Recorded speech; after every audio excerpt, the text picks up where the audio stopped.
هذه إذاعة إرنا.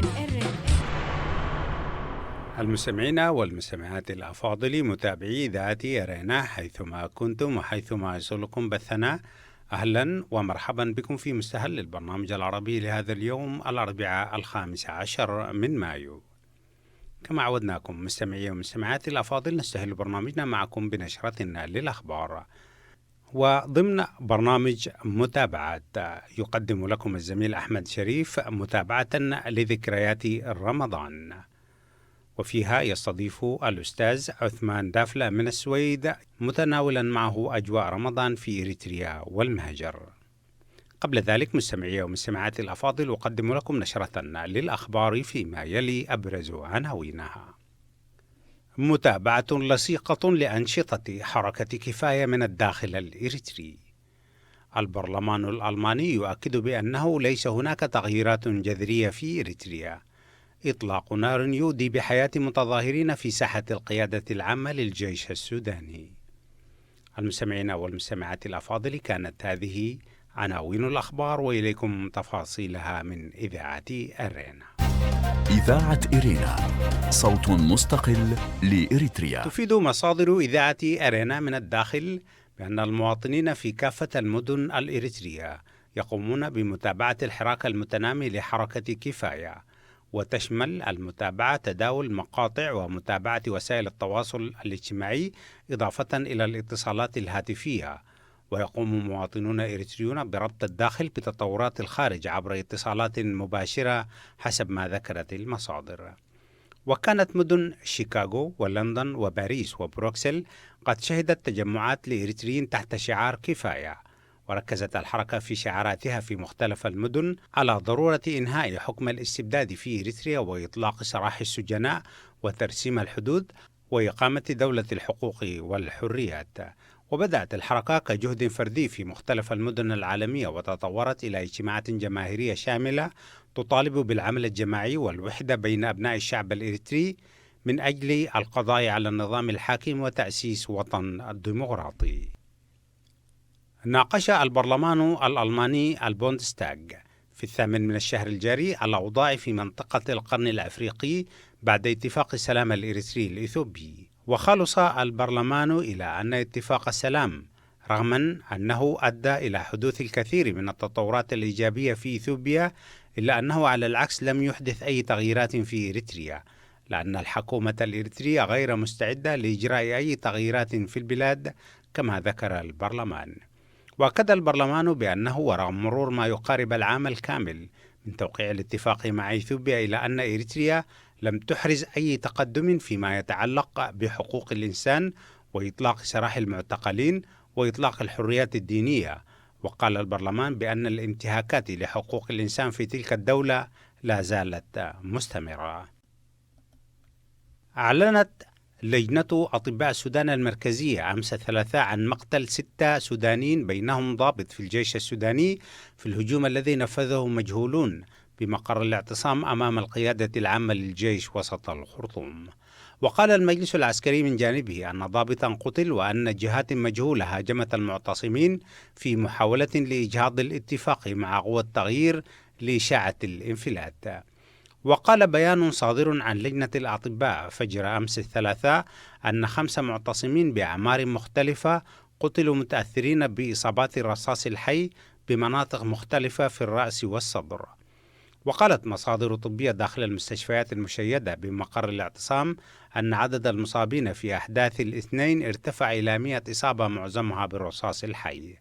واتهم المتحدث الرسمي باسم المجلس العسكري شمس الدين الكباشي الخلايا النائمة التابعة لنظام الرئيس السوداني المعزول عمر البشير بالوقوف خلف تلك الأحداث بجانب دوائر لم يسمها، أشار إلى أنها تتربص بالثورة السودانية. وقال الكباشي في مؤتمر صحفي عقده في ساعة مبكرة من صباح أمس الثلاثاء أن هناك جهات استغلت إعلان قوى الحرية والتغيير التصعيد مع المجلس العسكري وعملت على بث الشائعات وإحداث فتنة بين قوات الدعم السريع والجيش. إلى ذلك أكد رئيس هيئة أركان الجيش هاشم عبد المطلب في ذات المؤتمر الصحفي حرص الجيش على الثورة ورفض إطلاق الرصاص ضد المعتصمين السلميين، مشددا في الوقت ذاته على أن الجيش لن يتهاون مع الفوضى. وقال عبد المطلب: هناك تصعيد واستفزاز واضح ضد الجيش وقوات الدعم السريع، وهذا ما لا نحتمله. المستمعين والمستمعات الأفاضل، بهذا الخبر من الخرطوم نكون وإياكم قد وصلنا إلى نهاية نشرتنا الإخبارية لهذا اليوم، وفيما يلي تذكير بأبرز عناوينها. هذه إذاعة إرنا. متابعات لصيقة لأنشطة حركة كفاية من الداخل الإريتري. البرلمان الألماني يؤكد بأنه ليس هناك تغييرات جذرية في إريتريا. إطلاق نار يؤدي بحياة متظاهرين في ساحة القيادة العامة للجيش السوداني. كانت هذه مستمعي ومستمعات الأفاضل نشرة الأخبار قدمناها لكم من إذاعة إرنا. متابعة طيبة أتمناها لكم مع ما تبقى من فقرات برنامجنا. إذاعة إرنا، صوت مستقل لإريتريا. المستمعون الكرام، السلام عليكم ورحمة الله تعالى وبركاته، وأهلا بكم إلى حلقة في برنامج متابعات، ونخصص برامجنا سادتي في إذاعة إرنا الدولية في شهر رمضان المبارك، في ذكريات رمضانية مع المواطنين أينما كانوا.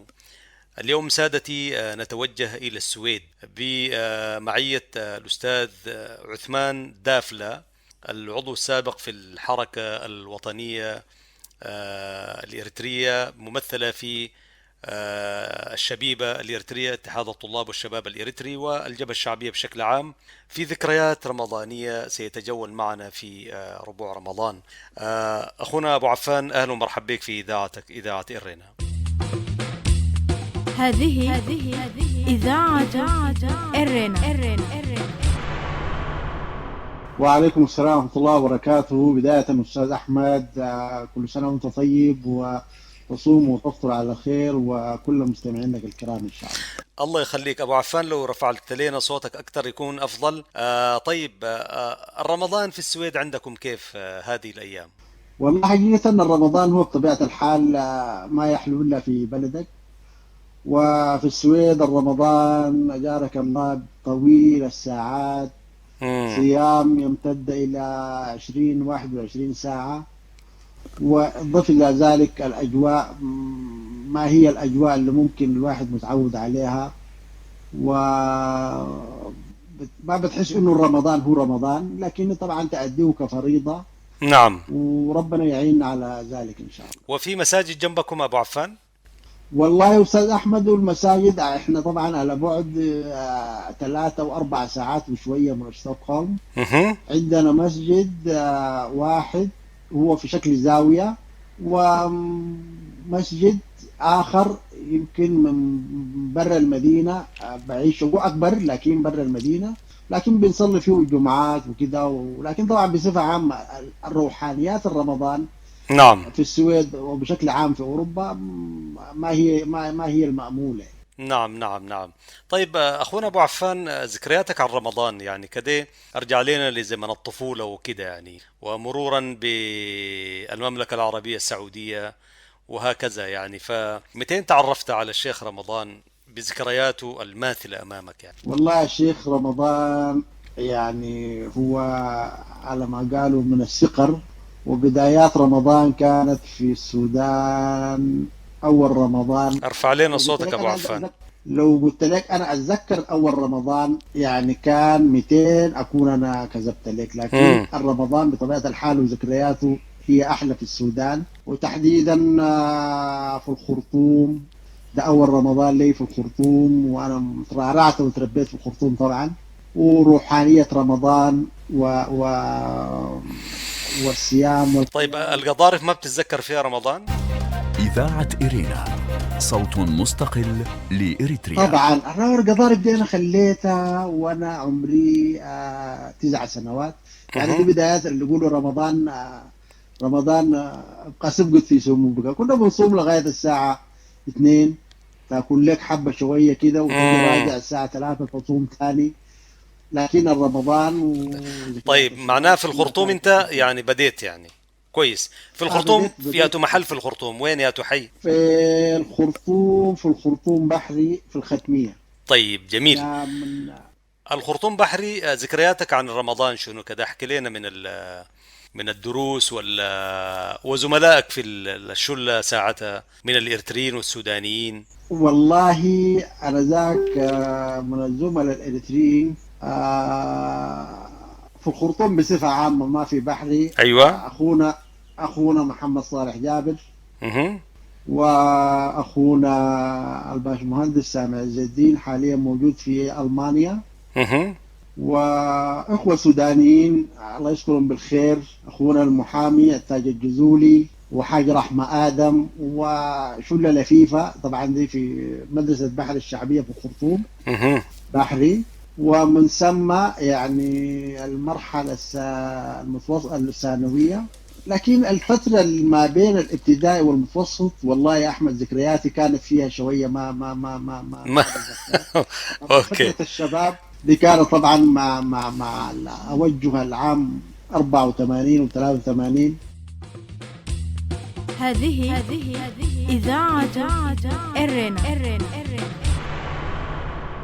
طيب نحن أعزائي المستمعين لازلتم مع إذاعة إرنا الدولية، ونتحدث عن الذكريات الرمضانية مع الأستاذ عثمان دافلة من السويد.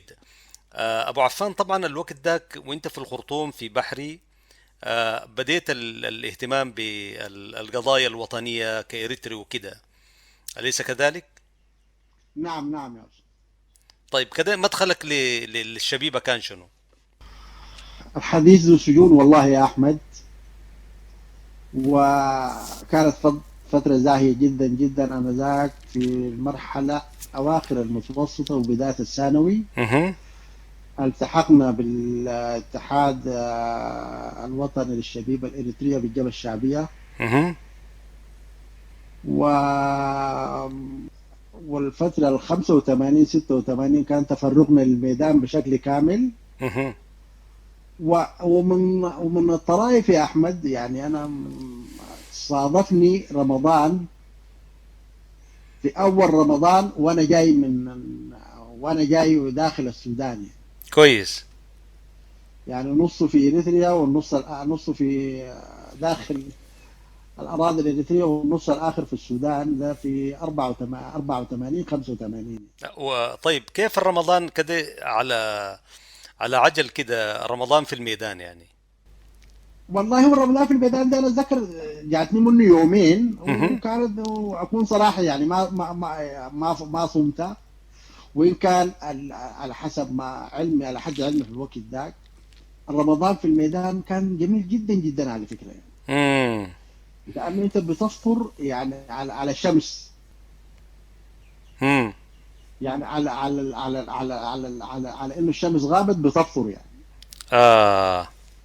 أيوة. وكان فيه قد تفتقد الروحانيات إذا حدك الفطور ولا القراصة ولا والشاهدي على أكبر تقدير يعني. نعم. والميدان طبعا هو رمضان ما عدا الأشياء الروحانية الدينية فيه. طيب من زملائك في الفترة بتاعت الشبيبة لما دخلت الميدان، تذكر لنا مين أخونا عثمان دافلة؟ الفترة ديك أخونا المرحوم الشهيد عبد الحكيم رحمة الله عليه. رحمة الله عليه. الصوت شوية أبو عفان. أيوة. وقدامنا بفترة طويلة شوية يعني كان أخونا وحبيبنا وأستاذنا الكبير خالد محمد طه. فك الله أسره. نعم. نعم. كان معتقل في الأيام السابقة دي، فك الله أسره أستاذنا. نعم، إن شاء الله نتمنى له السلامة يعني. نعم نعم. وأخونا مبرحته إياسو حاليا موجود في أمريكا، ومجموعة. طيب بعديها أبو عفان، معليش يعني يمكن المدة طويلة. طيب ما بتذكر رمضان في أسمرة بعد التحرير مثلا، قبل ما نمشي بيك للمملكة؟ لا طبعا في أسمرة رمضان غير يا أحمد. رمضان في أسمرة يعني هو مش رمضان، هو كذا رمضان في أسمرة. نعم. يعني كانت روحانيات رمضان موجودة يعني من اليوم الأول إلى يوم العيد. أنا أتذكر صمت رمضان 94 95 في رمضان في أسمرة. اول رمضان لك في اسمرة؟ أول رمضان لي في أسمرة. طيب بالله كان انطباعك شنو ساعتها يعني، والجو مختلف وجاي انت من السودان وشوية الميدان وكده؟ والله يا أحمد يعني الجو في أسمرة ورمضان في أسمرة وروحانيات في أسمرة تكاد تكون ما موجودة في أي محل ثاني. امم. هي في الحقيقة باعتبار أنه دولة مختلطة فيها الإخوة المسيحيين والمسلمين، ولكن رمضان في أسمرة يعني إحنا كنا بنكون في المسجد، مسجد خلفاء الراشدين، نعم. من الساعة 4:30 بعد الدوام مباشرة إلى الإفطار تماما، امم. ومع الزملاء والفطر والإفطار الجماعي أيا كان، يعني سواء في المسجد أو مع الزملاء في البيوت. نعم. يعني بتحس روحانية رمضان موجودة تماما في أسمرة وفي إريتريا ككل يعني. نعم. في نعم. أغردات ولا كرن ولا تسينية. يعني أنا على فكرة فطرت في كل المدن الثلاثة دي. نعم. طيب مواقف كده بتذكرها دائما كلما أطل رمضان، مواقف كده هي بين الظرفة والذكريات يعني في صيامك في إريتريا، تذكر في لنا شيء أبو رمضان عفان؟ نعم، مرة في رمضان 94 وإحنا راجعين من نقفة. مهم. الدنيا كانت رمضان وكان معاي في معيتي، وأنا كنت أنا كان في معيتي الأستاذ المناضل فك الله أسره حامد حمد، له التحية من هنا. له نعم. التحية من هنا. ولما جينا باقي لأسمر جينا البلوك فأذن الأذان. أنا أخذت الإذاعة كده وسمعت لي أذان كده. مهم. هو كان حامد صايم يعني. نعم بالله سبحان الله. نعم. ايوه، والاذاعه والوقت ذاك انا لا فاتح الاذاعه وهي اذاعه الخرطوم، مهم. واحنا خاتين معانا تمر وكده في المهم قبل ما نصل البيت دارين نفطر يعني. نعم. فلما جينا البلوك حق اسمره وباقي يعني ما خلاص جينا البلوك وخاشين اسمره يعني، فتحت الاذاعه كده والله اكبر، قام شفت لك حامد طوال اخذ التمر بتاع، قلت له حاول وقف قاعد تعمل شنو انت؟ قال لي ما عايز، قلت له دي اذاعه الخرطوم يا ف ف دي موقف طريف جدا جدا. نعم. نعم. وخشينا وفطرنا بعد من المواقف اللي ما بنساها في رمضان أسمر جدا جدا. 94. طيب التحية لكل الزملاء كمان المناضلين، بالذات المعتقلين. نتمنى إن شاء الله في هذا الشهر المبارك يعني ربنا يفك أسرهم وأسر كل المعتقلين في العالم. طيب بعدين أخونا عثمان، لك أيام كمان ورمضانيات في السعودية. والله فترة زاهية في السعودية وبالذات في الرياض. مهم. طبعا هي دي رمضان في السعودية هو في النهاية غربة يا أحمد، صحيح. ولكن فيه الروحانية الدينية طبعا. دي الحاجة الإيجابية اللي فيه من صلوات وتراويح وصبح وجوامع وكده. قد هي فعلا غربة في غربة، ولكن باعتبار إنه بلد عربية والروحانية الدينية موجودة فيها نعم. جد. يعني أنا أديت في رمضان في مكة ومع العمرة، وتحس إنك ما شاء الله يعني في جو روحاني تتمنى لو تأدي فيه باقي عمرك كله بروحانيته المعهودة يعني. نعم. وصمت في المدينة؟ وصلت المدينة ومكة وعمرنا وربنا يقبل يعني يعني ما شاء صمت الله أكثر يعني من عمرك. في المدينة المنورة. صمت في المدينة وصمت في في مكة مكة. نعم. وأديت كل الشعائر يعني الحمد ما لله. شاء الله. طبعا الروحانيات في المملكة بتكون عالية جدا جدا، وفي نفس الوقت يعني كبلد إسلامي عربي. صمت كم سنة في المملكة؟ كنت في المملكة يا سيدي حوالي 12 سنة. طيب عندك ذكريات معينة، مواقف كده يعني، حيث التراويح والله الطويلة؟ والله هي من حيث التراويح والصلوات يعني مرة يعني أتذكر أنا في الرياض في مسجد الراجحي. مهم. مسجد الراجحي طبعا زي ما يقول عليهم مسجد القسمان، صلاتهم كده طويلة يعني. نعم. فأحيانا هروبا ما هروبا من المدينة وزخم المدينة بمشي بصلي في المسجد برا الرياض يمكن ب5 7 كيلو يعني برا مهم. المنطقة اللي أنا ساكن فيها يعني. أيوة.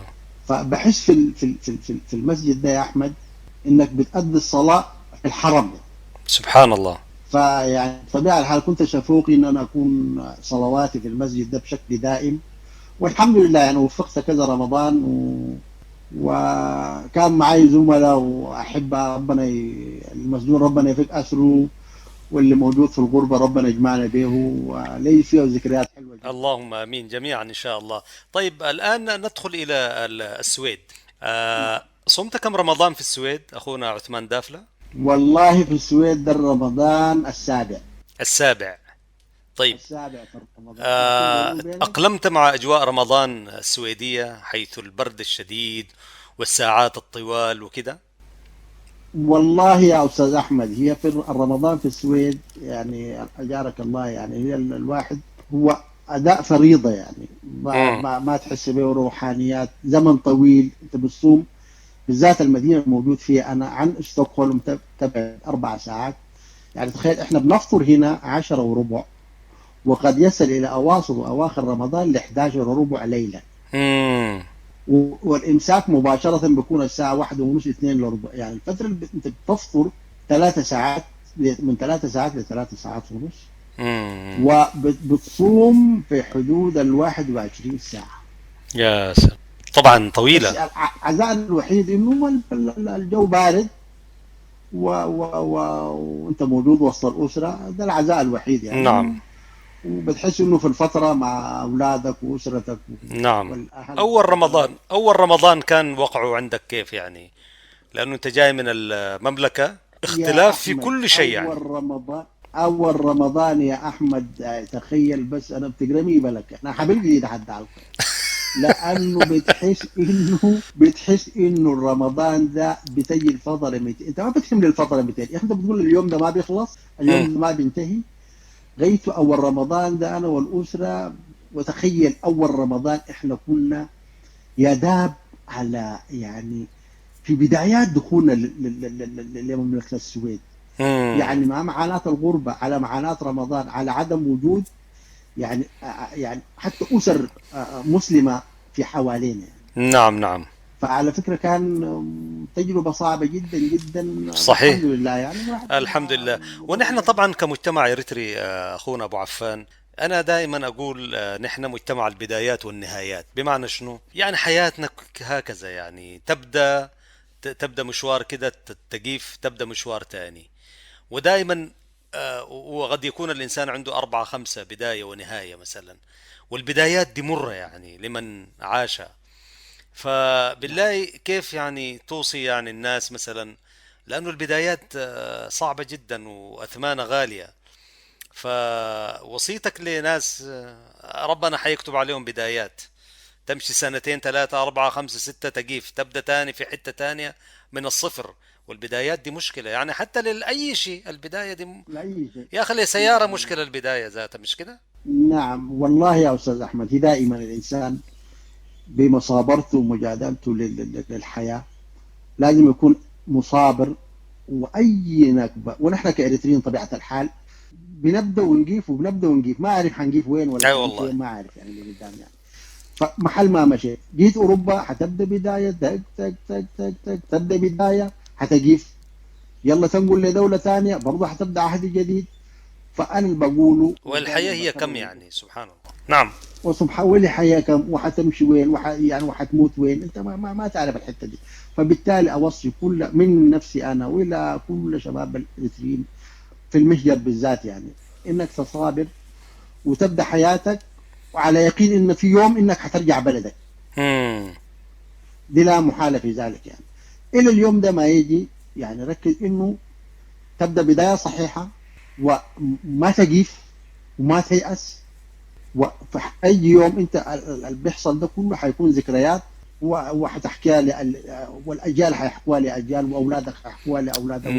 نعم. وهكذا دواليك البداية. صحيح. نحن طبيعة الحال بداياتنا ونهاياتنا بتكون دائما في تواصل مستمر. سبحان الله. أنا والله سعدت بلقائك أخونا عثمان دافلة من السويد، وكان حديث عن ذكريات رمضانية. وبما أننا يعني الرمضان ده بندخل مع ذكرى الاستقلال حيث 24 من مايو المقبل ونحن في شهر مايو، دايرين انك تقول لنا كلمتين كده في الاستقلال والذكرى وتحياتك للمناضلين والشهداء في نفس الوقت. أولا 24 من مايو هو اليوم الأقر للشعب الإريتري، وهو اليوم يوم النور لإريتريا كلها. نعم. ويوم شهدائنا الأبرار، واليوم الذي علت فيه كلمة إريتريا على كل مشارف الأرض. وأحيي كل الشهداء الذين سقطوا فداء هذا الوطن الغالي، وكل الذين لا زالوا يلهفون الثرى لهذا البلاد. وأحيي كل جيشنا المصادم على بقاء إريتريا، وأقول له كل عام وأنتم بخير، وهو النصر ومن نصر لنصر إن شاء الله. ومن هنا أحيي كل معتقلي الضمير، ما دار أخص منهم شخص. نعم. كل المعتقلين أتمنى لهم يا رب ورمضان الكريم إنه يكونوا ويروا النور في أباجح الأرض إن شاء الله، ومع أسرهم إن شاء الله. وأقول كل عام وكل الشعب الإريتري يعني إنه حيطعم الحرية أوقات وأوقات إن شاء الله. والمجد لكل شهداء إريتريا الأحرار، والمجد والخلود لشهداء الأحرار. الله يخليك، والمجد لهم جميعا، والتحية للمناضلين، والتحية للشعب الإريتري اللي بيواجه ترسانة من الدكتاتورية والقهر. أنا سعدت بلقائك أخونا العزيز عثمان دافلة، وعبرك بلغ التحايا والسلام لأهلنا في السويد، وتحديدا أخونا عثمان عبد الرحيم. أنا أتمنى أن تسلم عليه سلاما رمضانيا جميلا. وهكذا عزيزي المستمع والضيف الكريم عثمان دافلة، نختتم معك اللقاء والتحية لكل المستمعين عبر إذاعة إرنا. كان معكم سادتي في ذكريات رمضانية محدثكم أحمد شريف من إذاعة إرنا، وتقبلوا تحايا زملائي الأستاذ فتحي عثمان وبنيام سيمؤون. تحياتنا لكم جميعا، والسلام عليكم ورحمة الله. إذاعة إرنا، صوت مستقل لإريتريا. المستمعين والمستمعات الأفاضل، أهلا وسهلا بكم مجددا، وفيما يلي تذكير بأهم ما ورد في صدر نشرتنا الإخبارية لهذا اليوم. هذه إذاعة إرنا. متابعة لصيقة لأنشطة حركة كفاية من الداخل الإريتري. تفيد مصادر إذاعة إرنا من الداخل بأن المواطنين في كافة المدن الإريترية يقومون بمتابعة الحراك المتنامي لحركة كفاية، وتشمل المتابعة تداول مقاطع ومتابعة وسائل التواصل الاجتماعي إضافة إلى الاتصالات الهاتفية. ويقوم مواطنون إريتريون بربط الداخل بتطورات الخارج عبر اتصالات مباشرة حسب ما ذكرت المصادر. البرلمان الألماني يؤكد بأنه ليس هناك تغييرات جذرية في إريتريا. ناقش البرلمان الألماني البوندستاغ في 8 من الشهر الجاري الأوضاع في منطقة القرن الأفريقي بعد اتفاق السلام الإريتري الإثيوبي. وخلص البرلمان إلى أن اتفاق السلام رغم أنه أدى إلى حدوث الكثير من التطورات الإيجابية في إثيوبيا، إلا أنه على العكس لم يحدث أي تغييرات في إريتريا، لأن الحكومة الإريترية غير مستعدة لإجراء أي تغييرات في البلاد كما ذكر البرلمان. إطلاق نار يودي بحياة متظاهرين في ساحة القيادة العامة للجيش السوداني. أعلنت لجنة أطباء السودان المركزية أمس الثلاثاء عن مقتل 6 سودانيين بينهم ضابط في الجيش في الهجوم الذي نفذه مجهولون بمغر الاعتصام أمام القيادة العامة للجيش وسط الخرطوم. وقال المجلس العسكري من جانبه أن ضابطا قتل، وأن جهات مجهولة هاجمت المعتصمين في محاولة لإجهاض الاتفاق مع قوى التغيير والحرية لإشاعة الانفلات. المستمعات والمستمعين الأفاضل، كان هذا موجز لأهم ما ورد في نشرتنا الإخبارية لهذا اليوم. وقبل الختام أذكر مستمعينا ومستمعاتنا الأفاضل دوما بأنهم يمكنهم الكتابة إلينا والتواصل معنا على البريد الإلكتروني arabicarena@gmail.com. وحتى الملتقى في حلقة جديدة من برنامج متابعات والبرامج الأخرى لإذاعة إرنا. لكم تحياتي زميلي أحمد شريف وزملائي في الإذاعة ومحدثكم فتحي عثمان، ودمتم في رعاية الله وحفظه. هذه إذاعة إرنا.